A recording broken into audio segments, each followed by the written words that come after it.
Praise lord. ప్రభువైన యేసు నామములో అందరి కొందరంలో ఈ దినము దేవుని వాక్యం నుంచి యెషయా గ్రంథం 57వ అధ్యాయం 15వ వచనం. మహాగణుడును మహోన్నతుడును పరిశుద్ధుడును నిత్య నివాసి అయినవాడు ఇలాగూ సెలవిచ్చుచున్నాడు, నేను మహోన్నతమైన పరిశుద్ధ స్థలములలో నివసించువాడును.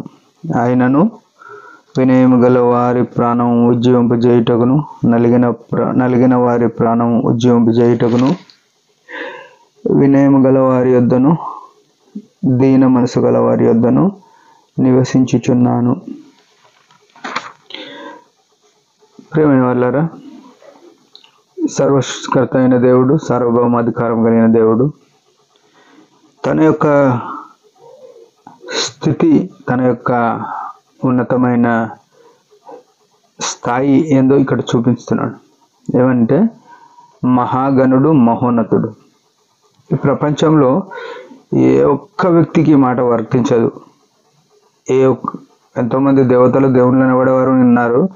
ఏ ఒక్కరికి కూడా ఇది వర్తించని సంగతి. ఎందుకంటే ఆయన ఆకాశముల కంటే పైన ఉన్న దేవుడు, మహాగణుడు, మహోన్నతుడు, పరిశుద్ధుడు, నిత్య నివాసి. అంటే ఈ మాటలు చూడండి. మహాగణుడు అంటే ఇంకెవ్వరు లేరు, మహోన్నతుడు అంటే ఆయనంత ఉన్నతంగా ఎవరు లేరు. ఈయన అంత ఘనంగా ఉన్నాడు, అంత ఉన్నతమైన స్థితిలో ఉన్నాడు. పరిశుద్ధుడు, ఈ మాట చూడండి ఎట్లుంది. ఎవరికన్నా పరిశుద్ధుడు అనే పేరు ఆపాదింపజేసే స్థితిలో పైన ఆకాశం అంది కానీ, కింద భూమి అంది కానీ, భూమి కింద నీళ్ళ అంది కానీ ఏ ఒక్కరికి వర్తించదు ఈ యొక్క ఏమంటారు ఈ స్థితి, ఈ యొక్క మాట, ఈ యొక్క క్వాలిటీ ఎవ్వరికి కలిగలేంది. పరిశుద్ధుడు. 4వదిగా చూస్తే నిత్య నివాసి అయినవాడు, నిత్య నివాసియునైనవాడు అంటే తరతరములకు, యుగ యుగములకు మార్పు లేకుండా జీవిస్తున్నవారు ఎవరంటే ఈయన మాత్రమే.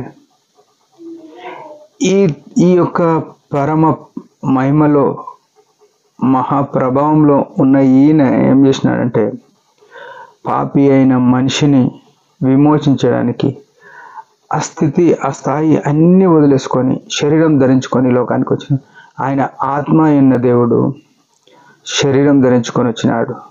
ఆత్మ అయిన దేవుడు, వాక్కు రూపంగా ఉన్న దేవుడు. ఆది కాండంలో చూస్తే ఆయన పలుకగా పలుకగా పలుకగా అని మాట్లాడుతున్నాడు. ఆ పలికినప్పుడు ఈ సర్వ సృష్టి కలిగింది. ఈ పరమ వాక్కు కలిగిన దేవుడు.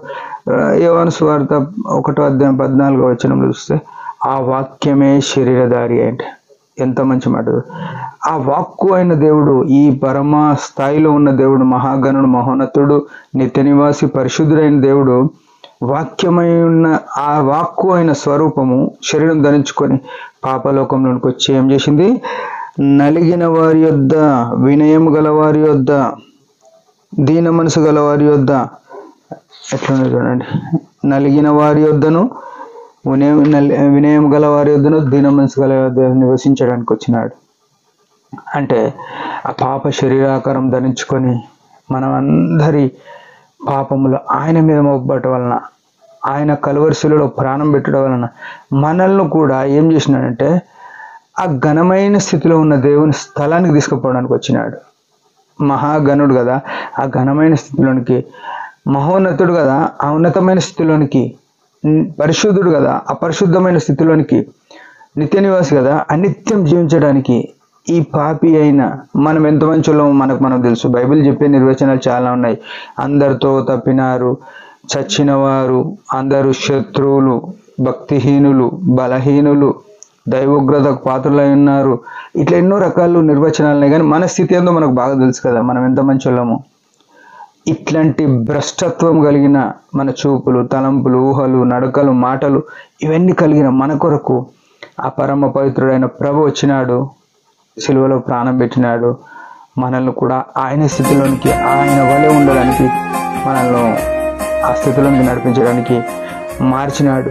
ఈ ప్రేమకి ఏమిస్తే సరిపోతుంది?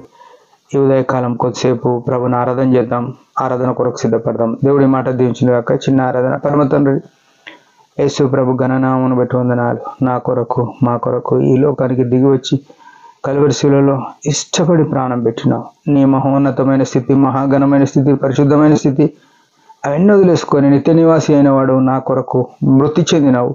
తిరిగి సజీవుడుగా లేచి మృత్యుంజయుడవైనావు. అందుకై నువ్వు ఇచ్చిన రక్షణకై, నువ్వు చేసిన గొప్ప కార్యానికై ఏమి ఇవ్వలేక హృదయంలో కలిగిన కొద్ది స్తుతి ఆరాధన యేసు ప్రభు పాదములకు సమర్పించుకుంటున్నాను తండ్రి. ఆమెన్. మీరందరి పరిచయం గురించి భారంగా ప్రార్థన చేయండి. Praise the lord.